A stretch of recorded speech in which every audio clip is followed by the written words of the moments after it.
तो student chapter number 2 को हम लोग आज फिनिश करते हैं। चैप्टर नंबर 2 का पार्ट 4 हम लोग रीड कर रहे थे और हम लोगों ने डिस्कस किया था ना कि चैप्टर नंबर 2 में पार्ट 4 में भी 4 चीज़ें हम लोगों को रीड करनी है।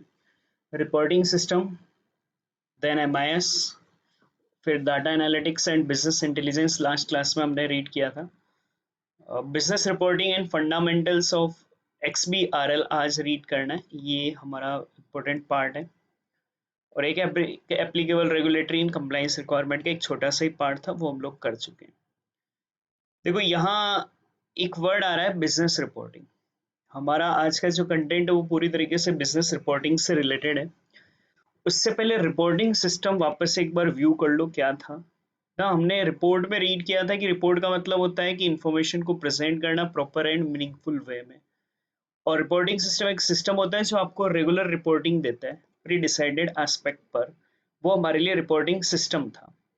इस पॉइंट को याद रखना। तो रिपोर्टिंग तो वो थे बेटा, रिपोर्ट का मतलब तो हमारे लिए इंफॉर्मेशन को प्रॉपर एंड मीनिंगफुल वे में प्रेजेंट करना। और रिपोर्टिंग सिस्टम एक सिस्टम है जो आप लोगों को रिपोर्ट्स देता है बेटा प्रॉपर वे में डेली बेसिस पर, या आपके प्री डिटरमाइंड एस्टिमेशन जो स्टैंडर्ड है उसके अकॉर्डिंग आपको रिपोर्ट्स प्रोवाइड करता है। अब पॉइंट आता है कि बिजनेस रिपोर्ट क्या हो गया। देखो हर बिजनेस में रिपोर्ट्स बनानी पड़ती हैं। ये रिपोर्ट हम लोगों ने रिपोर्टिंग सिस्टम में भी रीड किया था कि एक फाइनेंस एंड अकाउंट्स के अकॉर्डिंग अगर हम लोग बात करें तो फाइनेंस एंड अकाउंट्स में हमारे लिए सबसे मेन जो रिपोर्ट होता है वो ट्रेडिंग P&L और बैलेंस शीट होता है। हमने कहा था कि trading P&L and balance sheet हमारे लिए मेन रिपोर्ट होता है जिससे हमारी financial position and financial performance हम लोगों को पता चलती है। लेकिन हमने ये भी कहा था कि अगर हम लोगों को कोई भी डिसीजन लेना है तो उस डिसीजन को लेने के लिए सिर्फ ट्रेडिंग P&L और बैलेंस शीट ही खूब नहीं होते, उसके अलावा भी हमें बहुत सारी रिपोर्ट्स चाहिए होती है। एक बिजनेस को बहुत सारे रिपोर्ट्स ना रेगुलेटरीज एंड कंप्लाइंसेस के अकॉर्डिंग भी हम लोगों को बनानी पड़ती है। रेगुलेटरी कंप्लाइंसेस में हम लोगों ने पढ़ा था ये वो लॉ होते हैं जो कि हम लोगों को पूरी तरीके से प्रोसीजर्स होते हैं, लॉ होते हैं जो कि हमको रेगुलेटरी कंप्लाइंसेस के अकॉर्डिंग पूरे फॉलो करने होते हैं। लाइक ना आप लोगों के लिए कॉर्पोरेट अफेयर्स होता है। कॉर्पोरेट अफेयर्स में भी बेटा अपने को बहुत सारी जो बड़ी लिस्टेड कंपनीज है उनको बहुत सारी रिपोर्ट्स शो करनी होती है। इसी तरीके से सेबी को हम लोगों को, अगर लिस्टेड कंपनी तो सेबी को भी हम लोगों को कुछ रिपोर्ट्स भेजनी पड़ती है। अगर हम बैंक हैं तो हम लोगों को आरबीआई को रिपोर्ट भेजनी पड़ेगी। हमारे शेयर होल्डर्स को बेटा हम लोगों को रिपोर्ट्स देनी होती है। तो हमारे बहुत सारे स्टेक होल्डर होते हैं। स्टेक होल्डर का मतलब जो डायरेक्टली इनडायरेक्टली हमसे रिलेटेड होंगे, उनको हम लोगों को अलग अलग तरह की रिपोर्ट्स भेजनी होती है जिनके बेस पर वो कई तरह के डिसीजंस लेंगे। अब इन रिपोर्ट्स को बेटा हम लोग यहाँ पर बिजनेस रिपोर्टिंग कहते हैं। तो बिजनेस रिपोर्टिंग या आप इसको एंटरप्राइज रिपोर्टिंग भी बोल सकते हो। बिजनेस रिपोर्टिंग का मतलब होता है, देखो एक तो था रिपोर्ट, रिपोर्ट तो मीनिंगफुल और प्रॉपर वे में। अब इस रिपोर्ट को ना पब्लिकली हम लोगों को शो करना, ये हमारे लिए बिजनेस की रिपोर्टिंग होगा। तो बिजनेस रिपोर्टिंग या एंटरप्राइज रिपोर्टिंग ना is the public reporting of, public reporting किस किस का, operating and financial data by a business enterprises or the regular provision of information to decision maker within an organization to support them in their work। तो business reporting ना public reporting है दो चीजों का। Business reporting is the public reporting of दो चीजों का। एक है बेटा हमारे लिए ऑपरेटिंग को, हम ऑपरेशन क्या क्या कर रहे हैं और हमारे फाइनेंशियल डाटा क्या क्या है बाय बिजनेस एंटरप्राइजेस। तो पहला तो ये, और रेगुलर प्रोविजन ऑफ इंफॉर्मेशन, हमको रेगुलर कौन कौन सी प्रोविजंस इंफॉर्मेशन को देनी है टू डिसीजन मेकर्स जो हमारे यहाँ पर डिसीजन ले रहे हैं। डिसीजन मेकर बहुत से शेयर होल्डर भी है ना, कि वो हमारी कंपनी के शेयर खरीदे या ना खरीदे, इन्वेस्टर हमारी कंपनी में इन्वेस्ट करें या ना करें, हम लोगों को जो उधार दे रहे हैं क्रेडिटर ये डिसीजन लेंगे ना कि हम वो आपको क्रेडिट दे या ना दे, आपकी क्रेडिट लिमिट क्या रखें। तो उनको जो भी रेगुलर प्रोविजन ऑफ इंफॉर्मेशन जो भी उनको चाहिएगी वो हम लोगों को इन्फॉर्मेशन उन्हें देनी पड़ेगी within an organisation to support them in their work, ताकि वो अपने ऑर्गेनाइजेशन में सपोर्ट मिले उनको उनके काम करने में। उससे हम लोग बिजनेस रिपोर्टिंग कहते हैं। तो बिजनेस रिपोर्टिंग और enterprise reporting is the public reporting of दो चीजों का, public reporting of operating and financial data by a business enterprises or regular provision of information to decision maker within an organization to support them in their work। तो business reporting or enterprise reporting is the public reporting of operating and financial data by a business enterprises or the regular provision of information to decision maker within an organization to support them in their work. Organisation conduct है wide range of reporting, बहुत बड़े level की reporting होता है जिसमें financial reporting भी आ गया, regulatory reporting आता है, environmental reporting, social and governance reporting and increasingly integrated reporting. तो रिपोर्टिंग ऐसा ही नहीं होता है कि सिर्फ ट्रेडिंग P&L की ही रिपोर्टिंग करना रहता है, हम लोगों को पब्लिकली बहुत सारी चीज़ों की रिपोर्टिंग करनी रहती है। फाइनेंशियल रिपोर्टिंग तो हो ही गई, रेगुलेटर जो भी हमारे रेगुलेटरीज हैं उनके लिए रिपोर्टिंग रिपोर्ट्स बनाकर हमको उनको देना रहता है। Environmental reporting, social and governance की रिपोर्टिंग हम लोगों को करनी रहती है। सोशल एंड गवर्नेंस का मतलब हम हमारी बिजनेस में किस तरीके से काम कर रहे हैं, रिस्क मैनेजमेंट कैसे कर रहे हैं, अगर कोई इशू आया तो इन चीज़ों को कैसे मैनेज करेंगे, ताकि जो शेयर होल्डर इन्वेस्टर्स हैं या क्रेडिटर्स हैं जो हमें क्रेडिट देंगे वो ना पता कर पाएं कि हम किस तरीके से काम कर रहे हैं, ताकि वो आप लोगों को वो डिसीजन लेकर कोई ना कोई अपने यहाँ पर ऑर्गेनाइजेशन में इन्वेस्ट करें या और भी फर्दर एक्टिविटीज करें। तो ये सारी रिपोर्टिंग हम लोगों को करनी पड़ती है, इन्हें हम लोग बिजनेस रिपोर्टिंग कहते हैं। सर रिपोर्टिंग में क्या दिखाया जाता है, अब मेरी बात को थोड़ा सा ध्यान से समझना। रिपोर्टिंग में जो इंफॉर्मेशन, रिपोर्टिंग में रिपोर्ट्स दिखाई जाएंगी, उन रिपोर्ट्स में क्या क्वालिटी होनी चाहिए, उन रिपोर्ट में जो इंफॉर्मेशन होती है ना उसमें हमने कहा था कि 4 क्वालिटी होनी चाहिए। सर कौन सी होनी चाहिए, तो स्टार होनी चाहिए हर एक में, भले वो MIS ही कहूँ या किसी भी कहूँ, किसी भी रिपोर्ट में जो इन्फॉर्मेशन दिखाई जाती है वो 4 होती है, क्वालिटी होती है, वो स्टार होनी चाहिए, स्ट्रक्चर्ड होनी चाहिए, टाइमली होनी चाहिए, एक्यूरेट होनी चाहिए और रिलेवेंट होनी चाहिए। लेकिन जो हम बिजनेस रिपोर्टिंग कर रहे हैं ना, जो पब्लिक रिपोर्टिंग कर रहे हैं हम ऑपरेटिंग एंड फाइनेंशियल का, उस रिपोर्टिंग में हम ना 4 चीजों, यहाँ 4 चीजों को दिखाते हैं, 4 क्वालिटी होनी चाहिए इनमें। बट मेन पॉइंट कहें तो ये 4 चीजें बेटा हमारे स्टेक होल्डर्स को दिखाई जाती है। Organisation communicate with their stakeholder, अपने ऑर्गेनाइजेशन का मिशन क्या है, विजन क्या है, ऑब्जेक्टिव क्या है, स्ट्रेटजी क्या है। मिशन विजन वगैरह ये आप SM में रीड करेंगे। तो हमारे ऑर्गेनाइजेशन की 4 चीजें, mission, vision, objective and strategy बेटा हम लोग दिखाएंगे उस रिपोर्ट में। Governance, arrangement and risk management, हम रिस्क को कैसे मैनेज कर रहे हैं, लीडरशिप कैसे गवर्न करेगी पूरी ऑर्गेनाइजेशन को, वो governance, arrangement and risk management. साथ ही में trade off between the shorter and longer term strategies को बेटा हमारे लिए डिफाइन किया जाएगा कि हमारे लिए दोनों तरह की strategy, shorter and longer term की जो स्ट्रेटजी रहेगी उन दोनों को हमारे लिए दिखाया जाएगा। साथ ही में फाइनेंशियल, सोशल, एनवायरमेंटल परफॉर्मेंस, तीनों। फाइनेंशियल परफॉर्मेंस तो हमें दिखाना ही है, सोशल परफॉर्मेंस अपने सोशल रिस्पॉन्सिबिलिटीज हमारी होती है उसके अकॉर्डिंग हमने क्या परफॉर्मेंस करा है, और साथ ही में एनवायरमेंटल परफॉर्मेंस हमारे यहाँ पर किस एनवायरमेंट के अकॉर्डिंग क्या वर्किंग रह रहा है, how they have fared against their objective in practice, किस तरीके से बेटा वो अपने ऑब्जेक्टिव के लिए प्रैक्टिस कर रहे हैं, ये सारा हमारे लिए परफॉर्मेंस को दिखाया जाता है। तो देखो ऑर्गेनाइजेशन क्या क्या अपने स्टेक होल्डर को कम्युनिकेट करता है, तो अपने स्टेक होल्डर को 4 चीजें कम्युनिकेट करता है। पहला मिशन, विजन, ऑब्जेक्टिव, स्ट्रेटजी को कम्युनिकेट करता है। Governance, arrangement and risk management को कम्युनिकेट करता है। ट्रेड ऑफ बिटवीन, दोनों में डिफरेंस कंटेंट दिखाया जाता है कि शॉर्ट टर्म की क्या स्ट्रेटजीज है हमारी, लॉन्ग टर्म की क्या स्ट्रेटजी, आने वाले 1 साल में हम क्या करने वाले हैं और अगले 10 साल में हम लोग क्या करने वाले हैं, ये सारा बेटा स्ट्रेटजीज को दिखाया जाएगा। साथ ही में 3 चीजें, financial, social and environmental performance को बेटा दिखाया जाएगा। तो ये 4 चीजें दिखाई जाती है, ये होती स्टार है, स्ट्रक्चर्ड, टाइमली, एक्यूरेट बेटा हमारे लिए होती है। अब ये बिजनेस रिपोर्टिंग में दिखाई जाने वाली 4 चीजें होती है, इनसे क्या बेनिफिट मिलेगा, इससे बेनिफिट ये मिलेगा ना, जितनी अच्छी रिपोर्टिंग होगी जो भी स्टेक होल्डर हैं उनको डिसीजन लेने में बहुत सा हेल्प मिलेगा। तो जितनी रिपोर्ट अच्छा, और साथ ही में बेटा ये एक्यूरेट होनी चाहिए, इफेक्टिव होनी चाहिए, ट्रांसपेरेंट होनी चाहिए। ट्रांसपेरेंट का आपने सुना होगा, इन्फोसिस का कुछ केस आया था थोड़े दिन पहले, रिपोर्टिंग प्रॉपर नहीं की गई, तो वो प्रॉब्लम नहीं होनी चाहिए कि रिपोर्टिंग एकदम ट्रांसपेरेंट होनी चाहिए ताकि डिसीजन मेकर्स बहुत प्रॉपरली ना डिसीजन को ले पाए। तो बिजनेस रिपोर्टिंग की importance, effective and transparent business reporting or allow organization to present their business, help them engage with their internal and stakeholder including customer, employee, shareholder, creator and regulator। तो basically क्या रहता है कि business reporting ना present करता है, organisation को help करता है प्रेजेंट करने में अपने बिजनेस को दोनों तरह के स्टेक होल्डर को, इंटरनल स्टेक होल्डर को भी और एक्सटर्नल स्टेक होल्डर को भी, जिसमें आपके कस्टमर भी आ गए, एम्प्लॉई आ गए, क्रेडिटर आ गए, रेगुलेटर, शेयर होल्डर, इन सबको बेटा हम लोग हमारे बिजनेस का एक सही व्यू दिखा पाते हैं। और जितनी हाई क्वालिटी का बिजनेस रिपोर्टिंग होता है ना, ये high quality business reporting is at the heart of strong and sustainable organisation, एक हार्ट के बराबर काम करता है। Financial market and economies, as this information is crucial for stakeholder to access organizational performance and make informed decision with respect to an organization capacity to create a preserve value।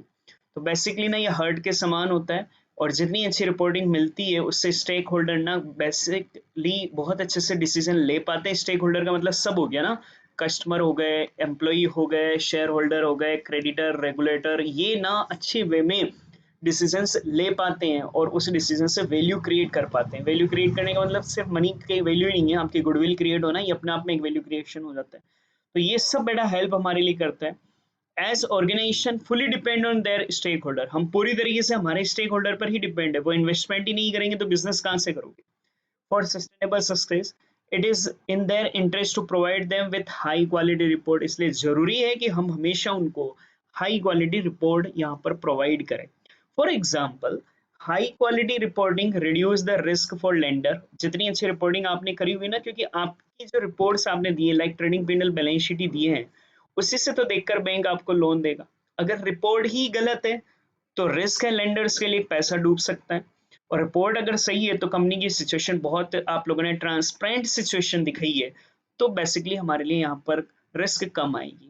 और risk कम आएगी तो आपकी जो cost of capital आएगी ना, एफएमएम cost of capital read करते हैं, वो भी कम आएगी, क्योंकि अगर आपकी अच्छी वैल्यू है तो कोई भी आपको लो रेट ऑफ इंटरेस्ट पर भी लोन देने को एग्री हो जाएगा, इससे आपकी कॉस्ट ऑफ कैपिटल कम आएगी।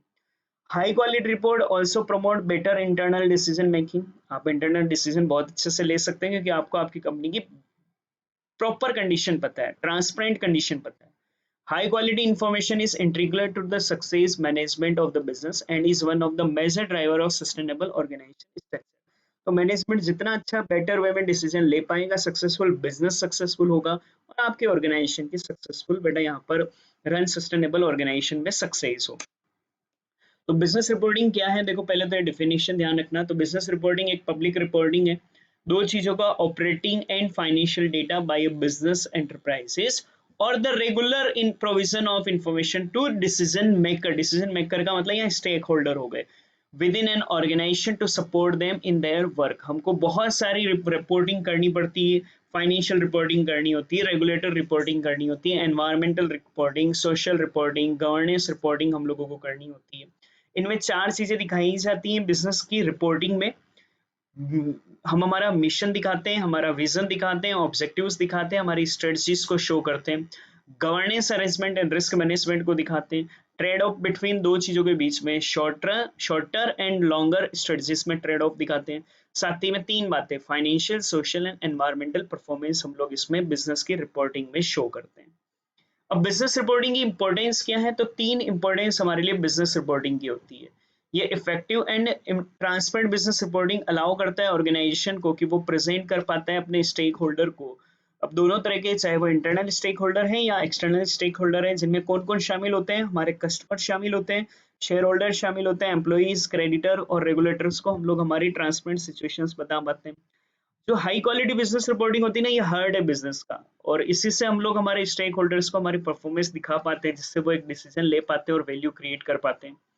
एक ऑर्गेनाइजेशन पूरी तरीके से डिपेंड होता है अपने स्टेक होल्डर पर, और इसलिए जरूरी है कि हमको हाई क्वालिटी रिपोर्ट प्रोवाइड करें, क्योंकि जितनी इफेक्टिव हाई क्वालिटी आप लोग रिपोर्ट्स देंगे, उसी से आपके लेंडर्स की रिस्क कम रहेगी और आपकी कॉस्ट ऑफ कैपिटल कम आएगी, सस्ते में आपको लोन ऑफर होगा। हाई क्वालिटी रिपोर्ट बेटा ना हमारे को खुद को भी, स्टेक होल्डर के साथ साथ हम खुद को, मैनेजमेंट को भी डिसीजन लेने में हेल्प करेगा। मैनेजमेंट बहुत अच्छे से डिसीजन ले पाएगा, और जब अच्छे से डिसीजन ले पाएगा तो हमारे ऑर्गेनाइजेशन में बहुत अच्छे से सक्सेस होगी। सस्टेनेबल, सस्टेनेबल का मतलब ही ऐसा नहीं एक साल बेटा हमारे लिए सक्सेस हुआ, लगातार वे में हमारे लिए सक्सेस होगी, क्योंकि हमारी कंपनी की हम प्रॉपर कंडीशंस को बताते हैं, ट्रांसपेरेंट सिचुएशंस को शो करते हैं। अगर कंपनी का प्रॉफिट 10 लाख है तो 10 लाख ही हमने दिखा रखा, ऐसा नहीं कि 10 लाख को हमने 20 लाख दिखा रखा है, तो अभी तो दिखा दिया, आने वाले कुछ ईयर्स में आपको ये प्रॉब्लम तो आएगी ना कि जो आपने गलत प्रॉफिट शो करा है अपने P&L में। इसलिए ट्रांसपेरेंट सिचुएशन से हमें पता है कि नहीं हम 10 लाख पर ही हैं, 10 से 20 पर कैसे पहुंचे, हम उसके लिए एफर्ट करेंगे, और उसके लिए एफर्ट करेंगे तो ऑटोमेटिकली बेटा हमारे लिए सक्सेस मिलेगा ही मिलेगा। तो ये आपका बिजनेस रिपोर्टिंग था, पर काम की चीज अब ये है अब होता क्या था ना कि हम लोगों को ना रिपोर्टिंग बहुत सारी जगह करनी होती है, बहुत सारी जगह रिपोर्टिंग हम लोगों को करनी होती है, रिपोर्ट्स हमारी शो करनी होती है। अब रिपोर्टिंग जब आप अलग अलग जगह शो करते थे ना, जैसे हमको टैक्स डिपार्टमेंट को भी शो करना है, सेबी को भी हम लोगों को रिपोर्टिंग शो करना है, साथ ही में हम लोगों को ना मान लीजिए और कोई रेगुलेटरी कंप्लायंस है, या मान लीजिए हम लोगों को पब्लिक में हमारे शेयर होल्डर्स को भी बेटा ना यहाँ पर किसी तरह की रिपोर्टिंग देना है। तो ऐसी सिचुएशन में कई बार क्या होता था कि हमारे सामने सबसे बड़ी दिक्कत ये है कि रिपोर्ट इनको भी देंगे, इनको भी देंगे, इनको भी देंगे। अब टैक्स डिपार्टमेंट ने जब भी कोई रिपोर्ट मांगा, अलग से रिपोर्ट बनाओ, इनको दो। सेबी ने कोई मांगा, इन बनाओ और इनको दो। शेयर होल्डर से मांगा, मान लो इन बनाओ और इनको दो। हमें सबको बार बार देनी होती थी। एक दिक्कत ये आती थी, जैसे मान लो टैक्स डिपार्टमेंट है, टैक्स डिपार्टमेंट के पास भी बहुत सारी कंपनियों की रिपोर्ट्स आती थी। हम लोगों को corporate ministry of corporate affairs MCA को भी हमारी रिपोर्टिंग देनी होती है। तो अब इतने सारों को हमें रिपोर्ट्स देनी है, सब जब जब मांगे बार बार बनो, बार बार अलग अलग को रिपोर्ट दूं, बार बार बनो, बार बार अलग अलग को रिपोर्ट दूं। इससे अच्छा ना एक प्लेटफॉर्म हो जहां पर मैं अपनी सारी रिपोर्टिंग डाल दूं, जिन जिन को चाहिए वो वहीं से पिक कर ले। ध्यान देना, बिजनेस की रिपोर्टिंग हमें एक जने को नहीं, हमें हमारे बहुत सारे स्टेक होल्डर्स को देनी होती है। अब जब बहुत सारे स्टेक होल्डर को हम लोगों को देनी है, तो हमारे सामने एक प्रॉब्लम आती है कि हम लोग किस किस को बार बार देते रहें। हम हमारे बिजनेस में से बिजनेस करें या रिपोर्ट्स देते रहें। अभी ये रिपोर्टिंग का ही काम करते रहेंगे तो हम बिजनेस कैसे करेंगे। तो कहीं ना कहीं एक प्लेटफॉर्म होना चाहिए ना, हम वहां हमारी रिपोर्ट्स को अपलोड कर लें, और जिस जिसको जो जो रिपोर्ट्स हमारे से रिलेटेड चाहिए, आप वहां जाओ और वहां जाकर उन रिपोर्ट्स को पिक कर लो। हमें बार बार किसी को देने की जरूरत नहीं है। साथ ही में एक दिक्कत क्या होती है कि जो टैक्स डिपार्टमेंट है, मान लो टैक्स डिपार्टमेंट के पास X company, Y company, Z company ने अपनी रिपोर्ट्स दी, मान लो बैलेंस शीट दी। अब मान लीजिए एक्स कंपनी ने अपने डेटर को लिखा है बैलेंस शीट में सन्ड्री डेटर के नाम से, इन्होंने लिखा है अकाउंट्स रिसीवेबल के नाम से, इन्होंने लिखा है ड्यू फ्रॉम कस्टमर के नाम से। सबने रिपोर्ट शो करी, मगर सभी ने ना डेटर्स को अलग अलग, तीनों का मतलब तो सही है, सन्ड्री डेटर लिखो, अकाउंट्स रिसीवेबल लिखो, ड्यू फ्रॉम कस्टमर लिखो। मैं तीनों में किसी भी तरह का कंपैरिजन नहीं कर सकता, क्योंकि तीनों ने नाम अलग अलग, मतलब एक ही है, पर क्योंकि नाम अलग अलग हो गए तो इनमें किसी भी तरह का कंपैरिजन करना बहुत मुश्किल होता था। दो मुश्किलें देखो, एज ए ऑर्गेनाइजेशन आपको बहुत सारी जनों को रिपोर्ट्स देनी होती थी, और जो रिपोर्ट्स को यूज कर रहा है ना वो कंपेयर नहीं कर पाता था। मान लो कोई शेयर होल्डर ही है तो वो डेटर्स में कंपैरिजन करना चाहे तो कर नहीं पाता था, क्योंकि ना बेटा यहाँ पर सबके नाम अलग अलग है। इस सिचुएशन से बचने के लिए एक XBRL इंटरनेशनल कंपनी है, उस कंपनी ने क्या करा कि एक प्लेटफॉर्म बनाया जिसे XBRL कहा गया। सारी कंपनियां इस XBRL में जाती है और अपने XBRL में अपनी रिपोर्ट्स को अपलोड कर देती है। जैसे ही XBRL में ये अपनी रिपोर्ट्स को अपलोड कर देती हैं, अब यहाँ पर इनकी पहले से प्री डिटरमाइंड डिक्शनरी है। प्री डिटरमाइंड डिक्शनरी का मतलब इन्होंने बोल दिया डेटर को सन्ड्री डेटर ही कहना है, तो जितने भी ऑर्गेनाइजेशन यहाँ रिपोर्ट्स को अपलोड करेंगे वो डेटर को सिर्फ किस नाम में रखेंगे, सन्ड्री डेटर के नाम से। अब इस XBRL में 600 कंपनियां, 600 ऑर्गेनाइजेशन वर्ल्ड वाइड में बेटा इसके साथ जुड़ी हुई हैं। ये 600 ऑर्गेनाइजेशन अपनी जितनी भी रिपोर्ट्स होती हैं वो अलग से बना बना कर PDF वगैरह फॉर्मेट वगैरह में कुछ नहीं भेजती है। XBRL का जो सॉफ्टवेयर है वहां पर अपनी रिपोर्ट्स को अपलोड करती है। जैसे ये अपलोड हो जाती है, अपलोड होने के वक्त हमें इनकी डिक्शनरी को, इनके स्टैंडर्ड्स को फॉलो करना होता है, जिसे XBRL टेक्सोनोमी हम लोग कहते हैं। टेक्सोनोमी इन द सेंस इनकी जो प्री डिटरमाइंड डिक्शनरी है कि हमें ना डेटर को सन्ड्री डेटर ही कहना है। अब कोई ऑर्गेनाइजेशन खुद की यहाँ बैलेंस शीट में भले अकाउंट्स रिसीवेबल दिखाए, लेकिन उससे उस अकाउंट्स रिसीवेबल को जब XBRL पर अपलोड करना है तो अपलोड करने से पहले उसे उनकी टैक्सोनॉमी में कन्वर्ट करना पड़ेगा। मतलब अब हमें उनकी जो भी बेटा यहाँ पर इनकी प्री डिटरमाइंड डिक्शनरी है, उस डिक्शनरी के अकॉर्डिंग हम लोगों को वो डिफाइन करते हुए उसको फिल करना रहेगा। अब इससे क्या होगा, जैसे ऑर्गेनाइजेशन के जो डेटा आएंगे उसमें सबकी डेफिनेशन है, सबके नाम अलग अलग होंगे या सेम होंगे। सर ऑब्वियसली सेम होंगे, आराम से कंपैरिजन किया जा सकता है। और साथ ही में ऑर्गेनाइजेशन के लिए भी तो बहुत बेनिफिट है ना, उससे रिपोर्ट सबको अलग अलग देने की जरूरत नहीं है। आप अगर member ministry of corporate affairs की वेबसाइट पर जाएंगे तो जाने पर वहाँ XBRL मिलता है, आप XBRL पर जाएं लिंक पर, वहां पर जाकर अपनी ना रिपोर्ट्स को अपलोड कर दें। अब जिनको भी रिपोर्ट चाहिए वो वहां जाएं, वहां से मान लो टैक्स वाले को चाहिए XBRL से ले लें, सेबी वाले को चाहिए वहां से ले लें, शेयर होल्डर्स को चाहिए वहां से ले लें। हमारे पास बार बार कोई मांगने नहीं आएगा, वहीं से सारी रिपोर्ट्स को उठा लेंगे। इस सिचुएशन को हम लोग बेटा ना यहाँ पर XBRL कहते हैं। तो XBRL nothing else, it is just a platform eight जहां पर ना आप लोग अपने बिजनेस की रिपोर्ट्स को अपलोड कर सकते हो। अपलोड करने से पहले हमें उनकी जो रूल्स हैं, उनकी जो डेफिनेशन है, उन्होंने हर एक कंटेंट के नाम डिसाइड कर रखे हैं, हमें उन्हीं के अकॉर्डिंग इनको फिल करना होता है। तो सारे ऑर्गेनाइजेशन सेम नेम में ही फिल करते हैं, हमें बार बार सबको रिपोर्ट्स देने की जरूरत नहीं है। जिनको भी रिक्वायर्ड है वो XBRL पर जाएं और वहां से इन चीजों को पिक कर सकते हैं, इसको हम लोग XBRL कहते हैं। 5 चीजें हम लोग XBRL में पढ़ेंगे, 5 में से कोई एक क्वेश्चन बनना चाहिए। सबसे पहला सर XBRL कहते हैं किसको है? तो ऑब्जेक्टिव क्वेश्चन की याद रखना, एक्स का मतलब होता है एक्सटेंसिबल। क्या बोलेंगे? एक्सटेंसिबल।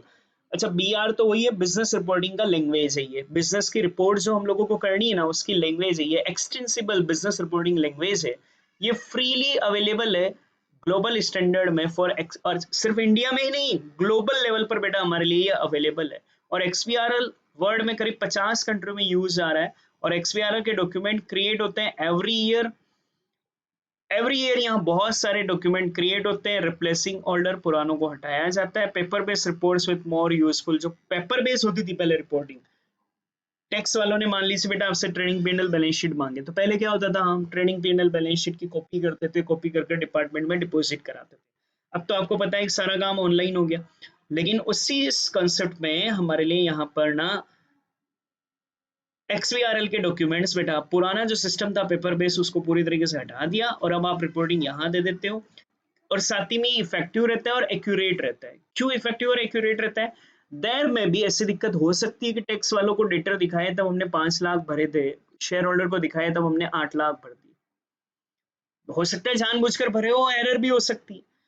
तो ये प्रॉब्लम नहीं रहेगी ना, रिपोर्ट एक ही बनी ना, ये जिस जिसको चाहिए वो ले लेंगे, तो ये एक्यूरेट रहेगी बेटा हमारे लिए डिजिटल प्लेटफॉर्म में। तो XBRL डेफिनेशन हम लोग देख लें। XBRL का फुल फॉर्म ध्यान रखना, extensible business reporting language, freely available है, global standard for exchanging business information. तो ग्लोबल लेवल पर अवेलेबल है, किस काम के लिए अवेलेबल है बेटा? तो बिजनेस इंफॉर्मेशन को एक्सचेंज करने के लिए। XBRL का डिफाइन ये है, पूरा आपने ध्यान रखना है। XBRL provide language in which reporting terms can be authoritatively defined। तो XBRL प्रोवाइड करता है एक लैंग्वेज जिसमें आप लोगों के लिए रिपोर्टिंग टर्म ऑथोरिटेटिवली डिफाइन रहती है, कि डेटर को डेटर ही कहना है। सेल्स को भी तो कई नाम से कहते हैं, सेल्स भी बोलते हैं, रेवेन्यू फ्रॉम ऑपरेशन भी बोलते हैं, टर्नओवर भी बोलते हैं। अब एक ऑर्गेनाइजेशन सेल लिखता है, एक रेवेन्यू फ्रॉम ऑपरेशन लिखता है, एक टर्नओवर लिखता है, सॉफ्टवेयर थोड़ी समझ पाएगा। तो एक प्री डिटरमाइंड डेफिनेशन रहेगी कि भाई रेवेन्यू फ्रॉम ऑपरेशन बोलना है। तो आप जब भी यहाँ सेल्स का फिगर बोलोगे ना, तो आपको रेवेन्यू फ्रॉम ऑपरेशन में ही आप लोगों को फिल करना रहेगा। Those terms can then be used to uniquely का मतलब एक जैसा, represent the content of financial statement और other kinds of compliance, performance and business reports, ताकि आप लोगों के लिए यूनिकली रहेगी। Financial statements, other kind of compliance में भी वही चीजें जाएंगी, और बिजनेस रिपोर्ट्स वगैरह में सब में हमारे लिए सेम चीजें जाएगी। XBRL race reporting information move between organisation rapidly. 3 benefit है ये, रैपिडली देता है, एक्यूरेट देता है और डिजिटली बेटा हमारे लिए इन्फॉर्मेशन को प्रोवाइड करता है। XBRL is the open international standard, ऊपर भी कहा था, for digital business reporting, managed by a global non profit organisation. XBRL international के थ्रू बेटा ना ये मैनेज किया जाता है, एक NGO है। और XBRL इंटरनेशनल INC के नाम से जाना जाता है, इसको इस तरीके से लिखा जाता है, XBRL इंटरनेशनल INC, इसको बेटा डेवलप कराया और पब्लिश कराया इस लैंग्वेज को। तो एक बार वापस माइंड में बिठा लो, XBRL का मीनिंग क्या है sir? Extensible business reporting language, freely available है, global standard for exchanging business information के लिए। XBRL लैंग्वेज प्रोवाइड करता है रिपोर्टिंग टर्म में, ऑथोरिटेटिवली डिफाइंड टर्म्स है जिसमें हम लोगों को यहाँ पर देता है। ये टर्म बेटा यूनिकली रिप्रेजेंट करती है आपके फाइनेंशियल स्टेटमेंट के कंटेंट को, कंप्लाइंस की जगह दी गई रिपोर्ट में, आपकी परफॉर्मेंस एंड बिजनेस रिपोर्ट्स में। XBRL 3 बेनिफिट हम लोगों को देता है, यहाँ इन्फॉर्मेशन बहुत आपने अपलोड कर दिया डिजिटली, तो रैपिडली और एक्यूरेटली डिजिटली बेटा रिपोर्ट्स हमारे लिए मूव करती है। यहाँ पर XBRL international standard business reporting system है जो कि मैनेज करता है एक global non profit organisation XBRL international, जिसने डेवलपर पब्लिश करा है XBRL इंटरनेशनल INC ने, XII इसको लिखते हैं। ये बेटा मोर देन 50 कंट्रीज में यूज आता है, जहां पर नए डॉक्यूमेंट क्रिएट किए जाते हैं और ओल्डर सिस्टम जो था पेपर बेस उसको हटा दिया गया है ताकि आप लोग इफेक्टिव और एक्यूरेट डिजिटल वर्जन में इंफॉर्मेशन को पहुंचा सको। तो रिपोर्ट देने का तरीका आज की डेट में वो नहीं है, यहाँ पूरा XBRL के थ्रू रिपोर्टिंग दी जाती है। XBRL क्या करता है? तो XBRL पर हम लोग क्या क्या कर सकते हैं? रिपोर्ट पब्लिश कर सकते हैं, रिपोर्ट कंज्यूम कर सकते हैं, रिपोर्ट में दी हुई इंफॉर्मेशन को यूज कर सकते हैं। तीन बातें देखो, आप XBRL पर क्या कर सकते हो? एज ए ऑर्गेनाइजेशन आप वहां रिपोर्ट पब्लिश कर सकते हो, as a user tax department वगैरह वहां से रिपोर्ट्स को कंज्यूम कर सकते हो। साथ ही में बेटा हमारे लिए जो इंफॉर्मेशन उस रिपोर्ट में दी गई है उनको हम लोग यहाँ पर यूज कर सकते हैं, और यूज करते वक्त हम लोग ना बेटा ये ध्यान रहेगा कि यहाँ पर जो भी चीजें हैं वो एक्यूरेट है हमारे लिए, और साथ ही में हमारे लिए प्री डिफाइंड कंडीशंस में यहाँ पर इंफॉर्मेशन रहेगी।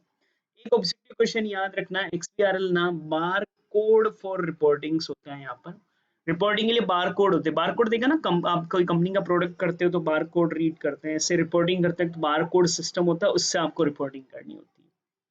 तो often termed bar codes for reporting, XBRL में बार कोड रिपोर्टिंग होता है। XBRL में रिपोर्टिंग मोर, बार बार वही बात, एक्यूरेट है, मोर एफिशिएंट है।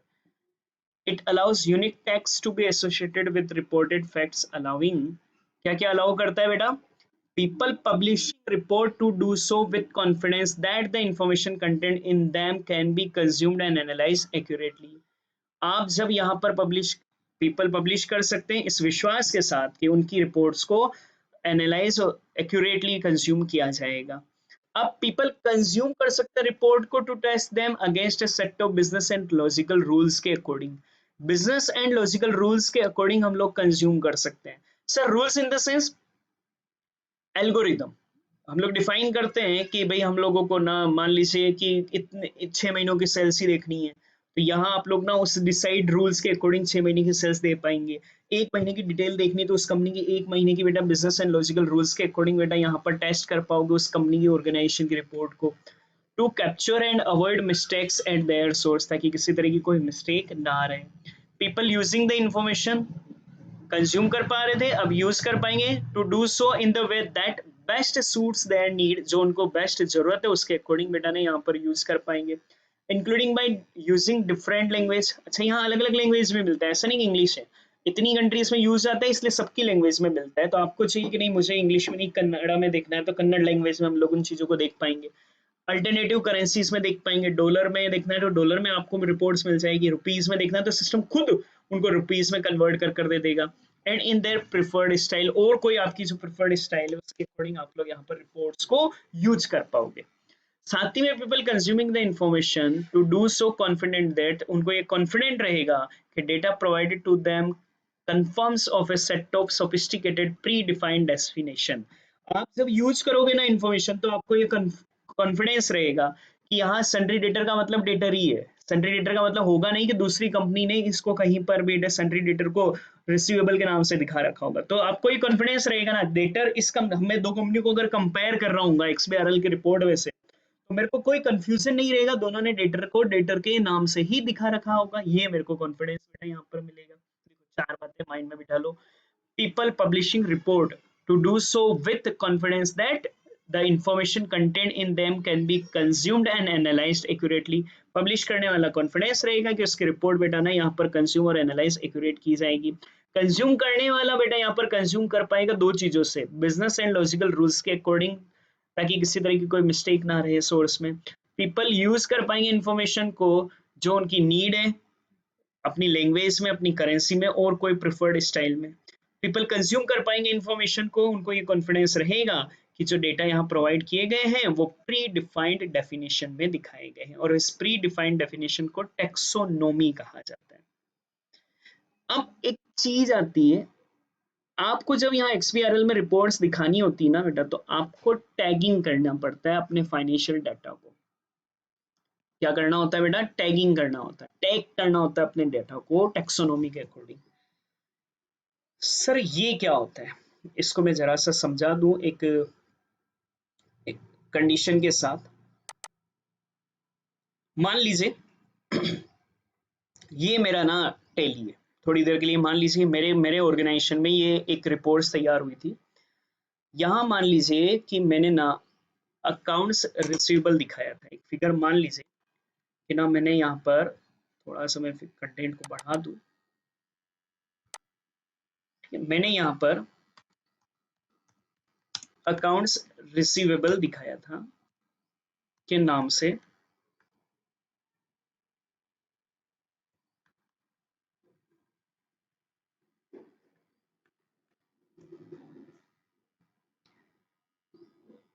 तो हम लोगों ने यहाँ पर इस कंटेंट को यहाँ पर दिखाया है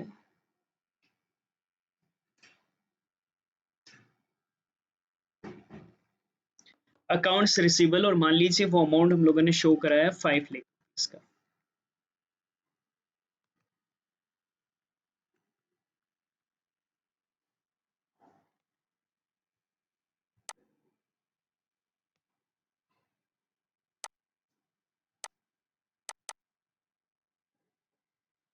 तो ये तो था मेरे ऑर्गेनाइजेशन में दिखाया गया अमाउंट अकाउंट्स रिसीवेबल। अब अगर मैं कहीं रिपोर्ट दे रहा होता तो मैं तो ये की रिपोर्ट जो मैंने बनी है वो मैं दे देता। लेकिन अगर आप XBRL पर जाते हो ना, मान लीजिए मैं XBRL के मिनिस्ट्री ऑफ कॉर्पोरेट अफेयर्स पर जाऊंगा, वहाँ XBRL का लिंक होगा, वहाँ रिपोर्ट शो हम लोगों को करनी होती है। अब मान लीजिए मैं वहां पर गया और वहां पर ये उनका XBRL का सॉफ्टवेयर का पेज है। यहाँ क्या होता है ना कि आप लोगों के लिए, जैसे मैं यहाँ पर एक पेज भर रहा हूँ, मान लीजिए ये एरिया है हमारे लिए। इस येलो के लेफ्ट साइड में यहाँ पर सारे नाम लिखे होते हैं। इस येलो के लेफ्ट साइड में आप लोगों के लिए यहाँ पर सारे नाम यहाँ पर लिखे होते हैं। यहाँ पर लिखा होता है, जैसे मान लीजिए सन्ड्री डेटर्स, ये लिखा होता है, पहले से डिसाइड होता है। ये जो सन्ड्री डेटर्स लिखा हुआ है ना बेटा, इसको तो कहते हैं टेक्सोनोमी। ये इनकी प्री डिटरमाइंड वर्डिंग से इसी में आप लोगों को चीजें यहाँ पर दिखानी होती है। तो ये इनका सन्ड्री डेटर्स के नाम से ऑलरेडी लिखा हुआ है। ऐसा पूरी बैलेंस शीट का फॉर्मेट बना हुआ है, पूरी रिपोर्ट्स का फॉर्मेट बना हुआ है। Debtor, fix assets, current assets, ऐसा सब लिखा हुआ है। इस साइड में, येलो के इस साइड में, राइट हैंड साइड में, यहाँ अमाउंट होता है जो खाली छूटा हुआ होता है। इस अमाउंट को आप लोगों को ना टैग करवाना होता है आपके सॉफ्टवेयर की जो रिपोर्ट्स है वहां से। वहां पर मेरे लिए सन्ड्री डेटर बेटा ना 5 लाख का अगर मैंने दिखा रखा है, जिसको कि मैंने रिसीवेबल के नाम से दिखा रखा था, मैं क्या करूंगा, इस अमाउंट को यहाँ से टैग कर कर, यहाँ से टैग कर कर मैं यहाँ पर टैग कर दूंगा ये 5 लाख रुपीज जो मैंने वहां पर अकाउंट से रिसीवेबल दिखा रखे थे, वो डेटर का अमाउंट यहाँ पर टैग होगा। मुझे यहाँ पर ये चीज नहीं लेनी है, ये टेक्सोनोमी मुझे डिफाइन नहीं करनी, मुझे तो सिर्फ टैगिंग करनी है। मेरे जो भी फाइनेंशियल डाटा है ना, जो अप्रोप्रिएट टेक्सोनोमी में आ रहे हैं, जैसे फिक्स सेट्स का अमाउंट मेरे लिए वहां 1 लाख था, तो वो 1 लाख का अमाउंट यहाँ मुझे टैग करना होगा और वहां से उठाकर यहाँ डालना रहेगा। तो यहाँ ना डेफिनेशन पूरे से प्री डिसाइडेड है, फिक्स असेट्स वगैरह पूरा P&L बैलेंस शीट का फॉर्मेट बना है। आपको तो सिर्फ अमाउंट टैग करवाने पड़ते हैं आपके सॉफ्टवेयर से। तो हमें यहाँ पर पूरी बनानी नहीं पड़ती। ऐसा नहीं कि रिपोर्ट्स हमें पूरी बनानी पड़े, या ऐसा भी नहीं होता है कि आपकी बनी बनी रिपोर्ट यहाँ डाल सको। क्योंकि अगर आपकी बनी बनी रिपोर्ट यहाँ अगर अपलोड कर पाते ना, तो फिर वो क्यों दिक्कत रह जाएगी ना। मैं मेरे यहाँ पर जो सॉफ्टवेयर में रिपोर्ट बना रहा हूँ उसमें तो हो सकता है डेटर दिखा रखा हो, अकाउंट रिसीवेबल दिखा रखा हो, ड्यू फ्रॉम कस्टमर के नाम से किसी से भी दिखा रखा हो। तो ना तो मुझे मेरी रिपोर्ट डायरेक्ट डालने देता है, और ना ही मुझे पूरी रिपोर्ट बनानी होती है। मुझे तो सिर्फ फिगर्स को टैग करना होता है। मेरे वहां पर जो जो फिगर्स आ रहे हैं उन फिगर्स को यहाँ पर टैग करना होता है, जो मेरी अप्रोप्रिएट यहाँ पर उनसे नाम है उसमें। तो ये डेटर तो सारी जो 600 कंपनियां डालेगी तो 600 ही कंपनियां डेटर के सामने ही फिगर भरेगी, वो फिगर जो भले ही उन्होंने अपनी रिपोर्ट्स में डेटर के नाम से दिखाया हो, भले ही अपनी रिपोर्ट्स में रिसीवेबल के नाम से दिखाया हो या ड्यू फ्रॉम कस्टमर के नाम से दिखाया हो। ये था टेक्सोनोमी, जो पहले से बना बनाया फॉर्मेट होता है, उसमें हमें सिर्फ फिगर टैग कराने होते हैं हमारे यहाँ की रिपोर्ट सॉफ्टवेयर से। इस सिस्टम को बेटा हम लोग यहाँ पर टेक्सोनोमी यहाँ पर बोलते हैं। तो ये आप लोगों का बेटा यहाँ पर सॉरी टैगिंग सिस्टम हमारे लिए कहलाता है। तो देखो टैगिंग क्या है, फाइनेंशियल डाटा को टैग कराना अप्रोप्रिएट एलिमेंट के सामने। आपके वहां पर भले वो अकाउंट्स रिसीवेबल है, लेकिन अगर वो यहाँ डेटर है तो डेटर के सामने आप लोगों को यहाँ इसे टैग करवाना रहेगा। ये हमारे लिए टैगिंग का सिचुएशन बनेगा। तो देखो, XBRL tagging is the process by which any financial data is tagged with the most appropriate element in an accounting taxonomy। देखो समझ में आना चाहिए, जो अकाउंटिंग टेक्सोनोमी है ना बेटा, ये जैसे डेटर था, ये टेक्सोनोमी ये उन्होंने प्री डिफाइन कर रखा है। इसके सामने हमें हमारा फाइनेंशियल डाटा टैग करवाना रहेगा, जो भी प्रॉपर एलिमेंट होगा। अगर फिक्स एसेट्स का होगा तो फिक्स एसेट्स के सामने, करंट एसेट्स का होगा तो करंट एसेट्स के सामने। मेरे सॉफ्टवेयर में जो फिगर है, ये फिगर यहाँ से लेकर मुझे यहाँ पर टैग करवाना रहेगा। इस सिस्टम को बेटा हम लोग टैगिंग, XBRL टैगिंग कहते हैं। तो दो बातें याद रखो, ना तो हमारी रिपोर्टिंग ही अपलोड होती है XBRL में, ना ही हमें पूरी रिपोर्ट बनानी होती है। इनकी जो टेक्सोनोमी है उसके सामने डाटा टैग फिल करवाने होते हैं, हमारे यहाँ से उठाकर यहाँ पेस्ट करवाने होते हैं, इसे टैगिंग कहते हैं। तो देखो वापस से अच्छे से, XBRL is the process, tagging is the process by which any financial data is tagged with the most appropriate element in an accounting taxonomy। Taxonomy क्या है? डिक्शनरी ऑफ अकाउंटिंग टर्म की, उनकी जो डिक्शनरी है, जो कि बेस्ट रिप्रेजेंट करता है डेटा को in addition to tags that facilitate identification, classification, पहचानना आसान होता है, क्लासिफाई करना आसान होता है। फिक्स एसेट्स के नाम से ही होगी, डेटर के नाम से ही होगी। Such as enterprise, reporting period, reporting currency, unit of measurement etcetera, ये सब क्लासिफाई हमारे लिए बहुत अच्छे से हो सकता है। Since all XBRL report use the same taxonomy, सबकी टेक्सोनोमी सेम होगी, numbers associated with the same element are comparable irrespective of how they are described by those releasing the financial statement। तो ना बेटा यहाँ पर हम बहुत आसानी से कंपेयर कर पाएंगे। डजेंट मैटर उन्होंने उनके यहाँ पर रिपोर्ट में इस चीज को किस नाम से दिखाया था, क्योंकि यहाँ पर जब आओगे तो डेटर के नाम से ही दिखाओगे, तो हम लोग यहाँ पर आसानी से कंपेयर कर पाएंगे। Comprehensive definition and accurate data tags allow, इससे आपको क्या क्या फैसिलिटी मिलती है? preparation, validation, publication, exchange, consumption and analysis of business information of all kind। आप डाटा उसी अकॉर्डिंग प्रिपेयर कर सकते हैं, वैलिडेट कर सकते हैं कि चीज वही है या नहीं है, पब्लिकेशन, वैलिडेशन, एक्सचेंज, कंजम्पशन, ये सब हम लोग कर पाते हैं। Information in reports prepared using the XBRL standard is interchangeable between different information system in entire different organization। तो जितने भी डिफरेंट ऑर्गेनाइजेशन उन सब में ना एक्सचेंजेबल रहते हैं, कोई भी किसी से भी बेटा इन्फॉर्मेशन यहाँ पर हम लोग यूज कर सकते हैं। टैक्स वालों को चाहिए तो XBRL से वहां से टैक्स की इन्फॉर्मेशन उठा सकते हो, अगर आप लोगों को कॉर्पोरेट अफेयर्स को चाहिए तो वो वहां से इन्फॉर्मेशन ले सकते हैं। दिस अलाउ फॉर द, इससे आप लोगों के लिए exchange of business information across A reporting chain, जितनी रिपोर्टिंग चेन है वहां पर आप लोग इन्फॉर्मेशन को एक्सचेंज कर पाते हो। People that want to report information, share information, public performance information and allow straight through information process और rely on XBRL, ये सारे काम हम लोग XBRL पर कर पाते हैं। मेन टैगिंग को याद रखना, ये टैगिंग का आपका ये वाला पैराग्राफ काम का, बाकी तो क्या क्या फैसिलिटी मिलती है वो है ये पैराग्राफ। तो हमारी तो टैगिंग क्या है बेटा? कोई भी फाइनेंशियल डेटा जो है उससे हम लोग अप्रोप्रिएट एलिमेंट में अकाउंटिंग टेक्सोनोमी में टैग करना, उसे हम लोग टेक्सोनोमी कहते हैं, जो कि बेस्ट रिप्रेजेंट करता है आपकी डेटा को आइडेंटिफाई, क्लासिफिकेशन करने। तो तीन बातें हमने देखी है, दो बातें और हैं आखिरी, और XBRL खत्म होता है तो वो और हम लोग ले लेते हैं। तो अगला क्वेश्चन हमारे लिए आता है कि इस XBRL को यूज कौन करता है? थिंक करो, देखिए कौन यूज करेगा। सर कंपनी यूज करेंगी ऑब्वियसली, जो स्टेक होल्डर होंगे वो यूज करेंगे, लाइक रेगुलेटर यूज करेंगे, रेगुलेटर का मतलब जो भी कंप्लायंस रेगुलेटर्स है वो यूज करेंगे, अकाउंटेंट यूज करेंगे। तो देखो यूज कौन कौन करेगा? द इंटरनेशनल XBRL जो होता है, यहाँ 600 मेंबर है बेटा ऑर्गेनाइजेशन में, प्राइवेट और पब्लिक सेक्टर के। इनके रेगुलेटर बेटा कंपनी यूज करेगी, गवर्नमेंट यूज करेगी, डाटा प्रोवाइडर यूज करेंगे, एनालिस्ट एंड इन्वेस्टर यूज करेंगे, अकाउंटेंट बेटा यहाँ पर इंफॉर्मेशन को यूज करेंगे। तो XBRL के हमारे लिए यूजर अगर कहें, रेगुलेटर हैं, कंपनीज हैं, गवर्नमेंट बेटा हमारे लिए यूजर है, डाटा प्रोवाइडर है, एनालिटिक्स हैं एंड इन्वेस्टर्स हैं, और अकाउंटेंट बेटा हमारे लिए यूजर है। तो रेगुलेटर जितने भी होते हैं वो इनके XBRL पर, क्योंकि वहां कंपनियां डाल देगी, रेगुलेटर को जिनको चाहिए कि वहां से इंफॉर्मेशन को पिक करेंगे। कंपनीज यूज करेंगी वहां डाटा फिल करने में, गवर्नमेंट यूज करेगी टैक्स वगैरह के लिए, डाटा प्रोवाइडर्स जो होते हैं, जो अलग अलग कंपनियों की डिटेल निकालते हैं, रैंकिंग निकालते हैं, क्रेडिट रैंक्स वगैरह निकालते हैं, वो इन्हीं XBRL की रिपोर्टों से निकालते हैं। जो डाटा एनालिस्ट करते हैं और उसके हिसाब से बेटा शेयर होल्डर इन्वेस्टमेंट वगैरह करते हैं, वो इन रिपोर्ट्स को काम में लेंगे। अकाउंटेंट ऑब्वियसली वो डालने वगैरह के लिए काम में लेंगे, तो अकाउंटेंट इन रिपोर्ट्स को यूज करेंगे। अब रेगुलेटर कितने होते हैं? 4 रेगुलेटर बेटा हमारे लिए, 5 रेगुलेटर मेन होते हैं इंडिया में। एक होता है फाइनेंशियल रेगुलेटर।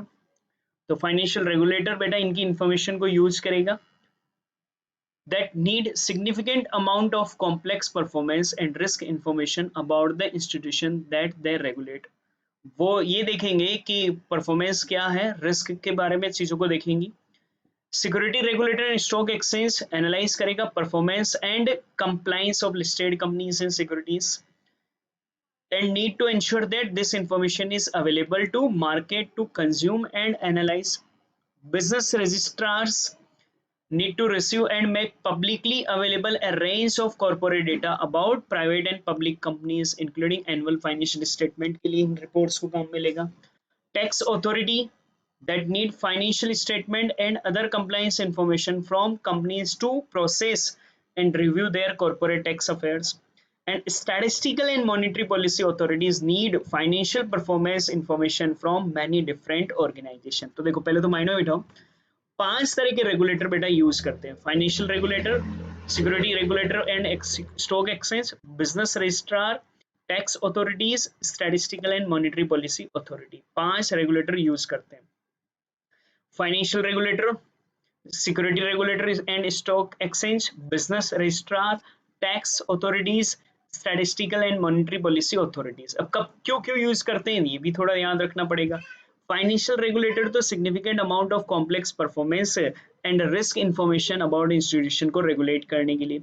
सिक्योरिटी रेगुलेटर ने स्टॉक एक्सचेंज एनालाइज करेगा परफॉर्मेंस को and compliance of listed companies and securities. ये इंश्योर करेगा कि जो भी इंफॉर्मेशन यहाँ अवेलेबल है वो मार्केट के लिए अवेलेबल हो कंज्यूमर एनालिसिस के लिए। Business registrar receive and publicly available करेगा रेंज ऑफ डाटा दोनों के लिए, प्राइवेट कंपनियों और प्राइवेट कंपनियों एंड पब्लिक कंपनीज के लिए एनुअल फाइनेंशियल स्टेटमेंट को। टैक्स अथॉरिटीज फाइनेंशियल स्टेटमेंट्स इनको चाहिएंगी और कंप्लायंस इंफॉर्मेशन कंपनी के प्रोसेस की, किससे रिलेटेड? तो कॉर्पोरेट टैक्स अफेयर से related. Statistical and monetary policy authority financial performance information अलग अलग ऑर्गेनाइजेशन से लेगा, फाइनेंशियल परफॉर्मेंस लेगा, जिससे आपकी पॉलिसीज कंट्रीज में बनेगी, बजट वगैरह बनाने में हेल्प मिलती है। अब कंपनियां क्यों लेती हैं? कंपनियां ऑब्वियसली ये जो ऊपर हम लोगों ने रेगुलेटर्स यहाँ रीड करें, ये 5 रेगुलेटर हैं। 5 रेगुलेटर कौन कौन से? Financial regulator, security regulator and stock exchange, business registrar, tax authorities, statistical and monetary policy authorities. उनको इंफॉर्मेशन प्रोवाइड करने के लिए काम में लेंगे। साथ ही में कंपनियां ना इंफॉर्मेशन को कॉम्प्लेक्स ग्रुप में पहुंचाने के लिए बेटा ये काम में लेगी। और supply chain that need to exchange information to help manage risk and measures activities के लिए काम में लेगी। तो XBRL कंपनियां 3 चीजों के लिए काम में लेती हैं। Companies that need to provide information, one or more regulator mention about, जो ऊपर अपन ने रेगुलेटर दिए उनको। एंटरप्राइज जो कि एक्यूरेटली बेटा move information around the complex situation के लिए, 2 ध्यान रख लें। गवर्नमेंट, गवर्नमेंट ना बेटा simplifying the process of business reporting को सिंपल करने के लिए, कि आपको अलग अलग डिपार्टमेंट के लिए रिपोर्ट करने की जरूरत नहीं है, आप XBRL पर रिपोर्ट कर दो, जिससे कि आपका ना रेड टेप रिड्यूस होता है। रेड टेप रिड्यूस होने का मतलब करप्शन हमारे लिए कम होगा। आपको ऑफिस में आने की जरूरत है ना, XBRL पर रिपोर्ट कर दो, इनकम टैक्स वाले, GST वाले सब वहां से रिपोर्ट्स को ले लेंगे। Government agencies are improving government reporting by standardising. Government भी वहां करेगी, तो इससे गवर्नमेंट की रिपोर्टिंग का भी स्टैंडर्ड वे रहेगा। द वे जो पब्लिक कंपनीज है, यहाँ पर जो भी गवर्नमेंट की कंपनीज है, the way that consolidated or transactional reports are prepared and used within government agencies and or published into the public domain। तो जो भी उन्होंने consolidated और ट्रांजेक्शन रिपोर्ट्स प्रिपेयर करे हैं वो गवर्नमेंट की एजेंसी पब्लिश करेगी इस पब्लिक डोमेन पर। डाटा प्रोवाइडर जो एनालिस्ट, जो बहुत सारे डाटा निकाल निकाल कर देते हैं कि कंपनियों के बारे में, ये भी वहां से ही तो रिपोर्ट बनाएंगे बेटा। Specialist data providers that use performance and risk information published into the marketplace and create comparison। कंपनियों को रेटिंग देंगे कि किसकी रेटिंग क्या है, जिससे स्टेक होल्डर्स को बेनिफिट मिलता है। other value added information products for other market participants. Analyst understand करेंगे बेटा रिस्क एंड परफॉर्मेंस कंपनी की क्या, उसके लिए XBRL की रिपोर्ट काम मिलेंगे। जो इन्वेस्टर्स हैं कंपेयर करेंगे इन्वेस्टमेंट को, अंडरस्टैंड करेंगे परफॉर्मेंस को, जो एग्जिस्टिंग इन्वेस्टमेंट है उसका क्या है, उसके लिए सारी रिपोर्ट्स यहाँ XBRL से काम मिलेंगे। और accountant use XBRL in support of client reporting requirement and are often involved in the preparation of XBRL report। तो accountants use करते हैं XBRL in support of किसके लिए, clients reporting requirement जो भी है, and are often involved in preparation of XBRL report। XBRL की report बनाएगा कौन, वो जो मैं एक्सेल में कर रहा था, एक काम कौन करेगा, अकाउंटेंट ही तो करेगा, तो XBRL को काम में ले रहा है। तो देखो हमारे लेना चीजें ध्यान रखनी है कि बेटा 5 तरह की यहाँ पर रिपोर्ट्स को यूज, 5-6 जने बेटा रिपोर्ट्स को यूज करते हैं। सबसे पहले रेगुलेटर, 5 रेगुलेटर होते हैं sir. Financial regulator need significant amount of complex performance and risk information about the institution that they regulate. Security regulator and stock exchange बेटा एनालाइज करता है performance and compliance of listed companies को, और ये भी देखेगा कि ये इंफॉर्मेशन अवेलेबल रहे बेटा मार्केट को कंज्यूम एंड एनालाइज करने के लिए।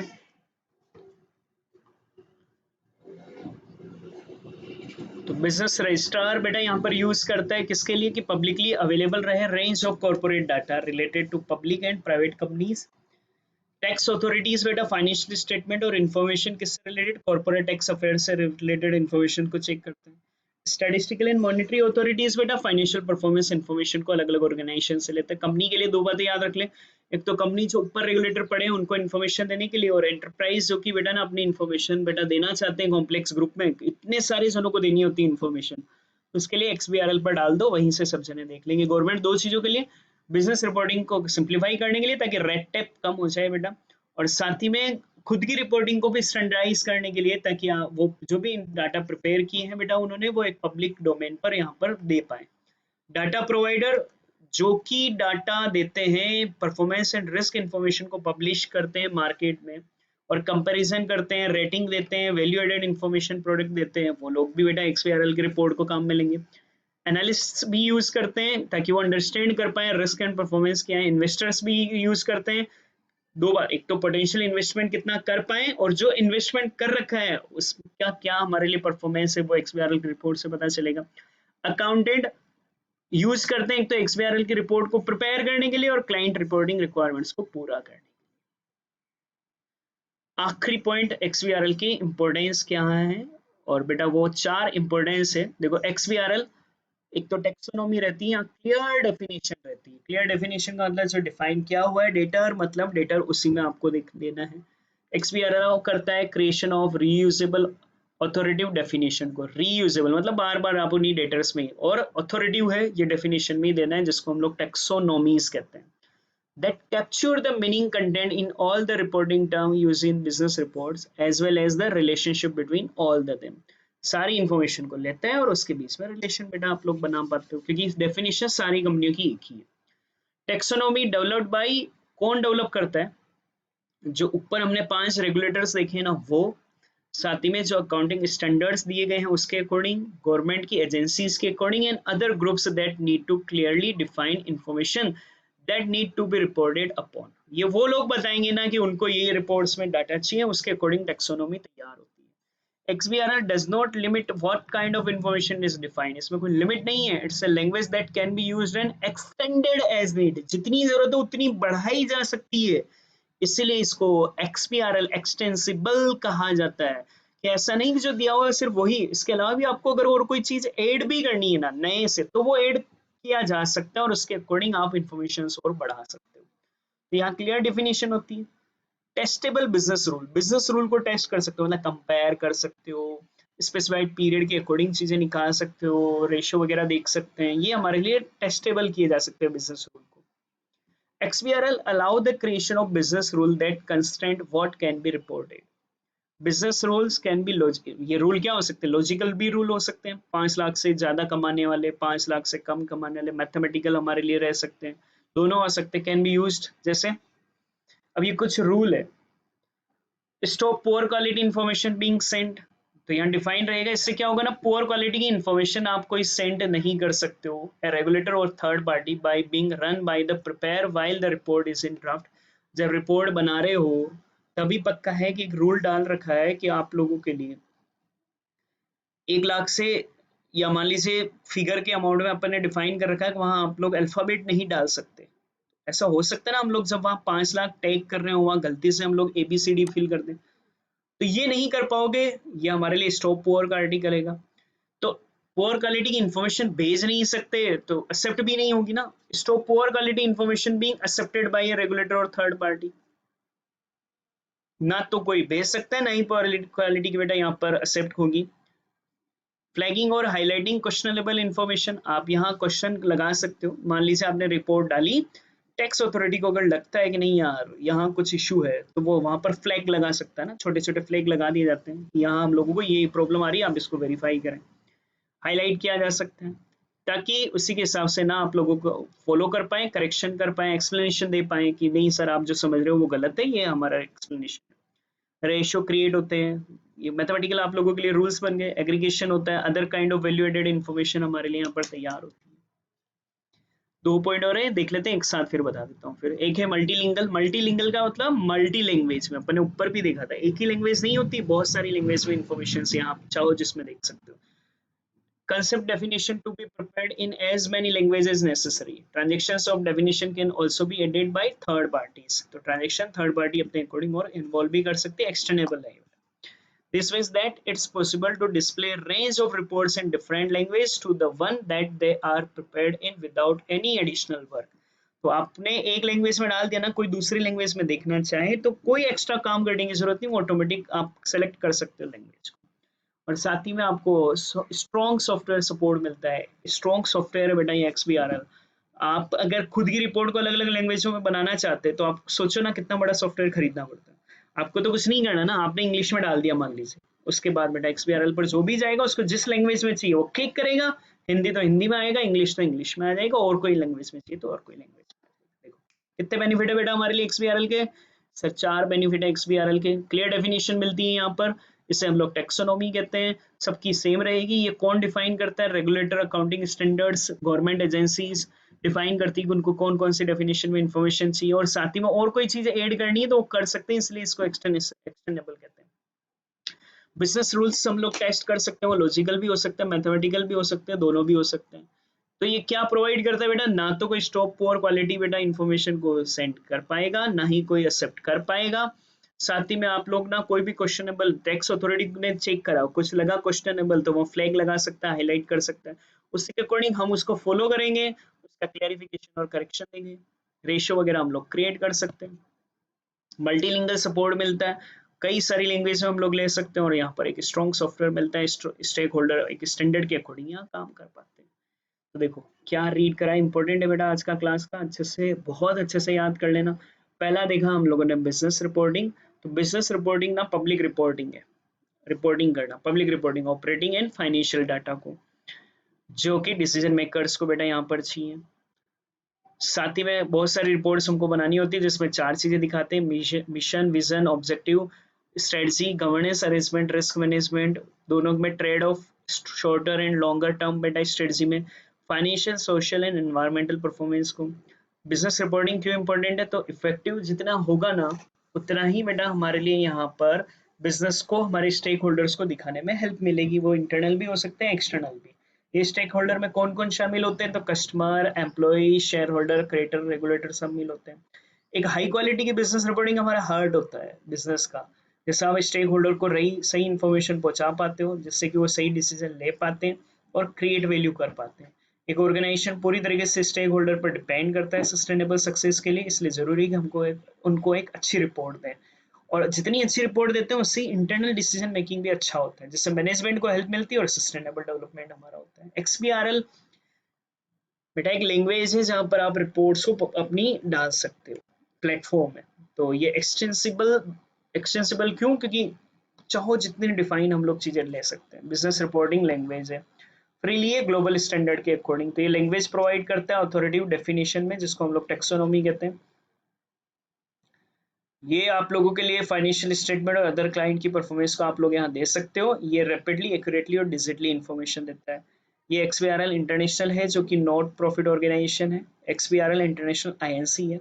50 कंट्री में ये है। बहुत सारे डॉक्यूमेंट्स हैं, हर रोज हर साल पब्लिश होते हैं। जो पुराना सिस्टम था ना पेपर बेस, उसको पूरी तरीके से इसने हटा दिया और इफेक्टिव और एक्यूरेट आप दे सकते हो। तो XBRL क्या करता है? ये बार कोड रिपोर्टिंग सिस्टम है, ध्यान रख लेना। ये ना पीपल यहाँ पर पब्लिश कर सकते हैं, रिपोर्ट को कंज्यूम कर सकते हैं, साथ ही में पीपल यूज कर सकते हैं। और बेटा ना आप लोग जब इन्फॉर्मेशन को यूज करोगे तो कॉन्फिडेंस आप लोगों को रहेगा। टैगिंग चीजें अपने यहाँ से हटाकर वहां डालना उनकी टेक्सोनोमी के अकॉर्डिंग, वो हमारे लिए टैगिंग कहलाएगा।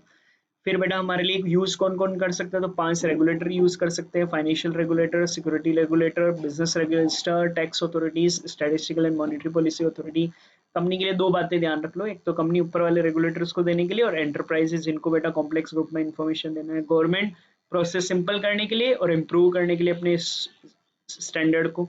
डाटा प्रोवाइडर जो कि डाटा क्रिएट करते हैं, कंपेयर करते हैं, रेटिंग वगैरह देते हैं। एनालिस्ट देखेगा कि रिस्क क्या है, इन्वेस्टर देखेगा कि पोटेंशियल इन्वेस्टमेंट कितना हो सकता है, और वो अपनी अभी तक जो इन्वेस्टमेंट करा उसकी परफॉर्मेंस को देखेगा। अकाउंटेंट रिपोर्ट तैयार करने में और क्लाइंट रिपोर्टिंग के लिए काम में लेगा।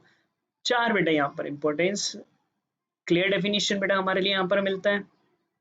टेस्टेबल बिजनेस रूल से बेटा मल्टीलिंगुअल सपोर्ट मिलता है और स्ट्रॉन्ग सपोर्ट हम लोगों को सॉफ्टवेयर का मिलता है।